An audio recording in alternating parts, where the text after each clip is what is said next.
Hey everyone, coming to you with another video regarding literary theory.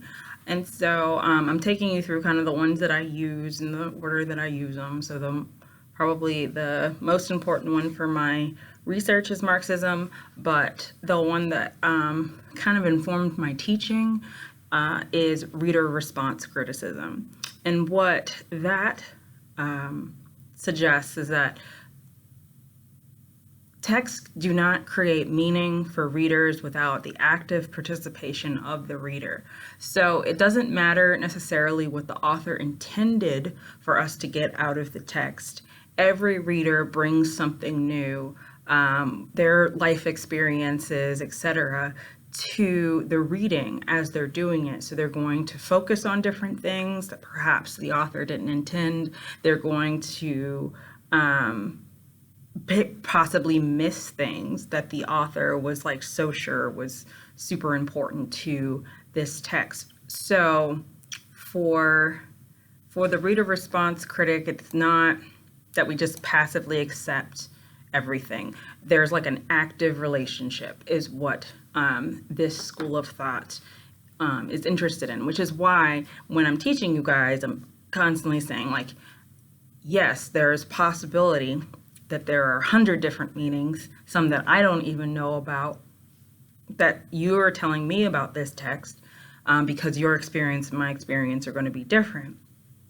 And so as long as you can kind of explain your position on why you are interpreting the text in a certain way, that is kind of all about that reader response theory. And so they're going to be less interested, these critics are going to be less interested with interviews with writers talking about their intent.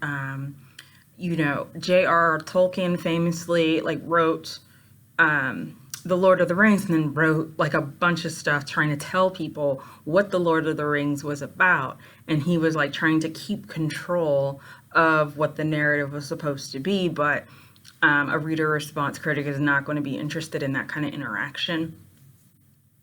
So the quick and dirty way of thinking about it is like the author is dead, like the death of the author. Not the literal death, but once you put it out there, you no longer have control over how people receive it. So think about it like this.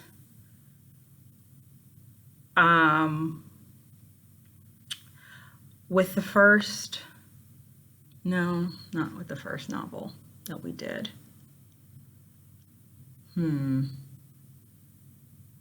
Well, in our other class, or in the other class that I'm teaching, literature class that I'm teaching, we just did a slave narrative.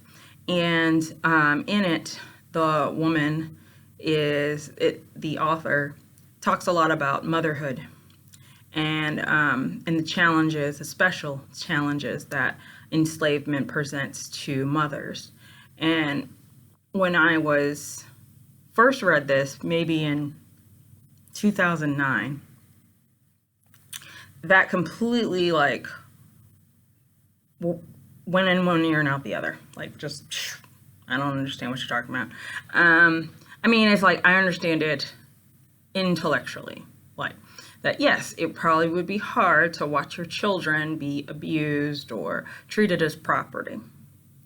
But now, reading it again in 2021, when I have 2 children, I have a different response to it. So maybe an author writes about a divorce, and maybe the first time you read it, you're happily married, and you're like, this has nothing to do with me, blah, blah, blah. And then the second time you read it, you have gone through a divorce, or you have lost a limb, or just take your pick. We're going to get a different understanding of the text each time we read it, especially if you've gone through different changes. And that's me boiling it down a whole bunch to its most basic parts. But the question that you might ask to apply reader response criticism is, how do the text and the reader interact to create meaning? What does a keyword analysis do for our understanding? What is it that the author was trying to do with our reading experience, and what actually happened? So think about that kind of thing. Is there a sound or a shape that the author was trying to engage? Does it work? Does it not work? Does the reader hear something that maybe the author did not intend?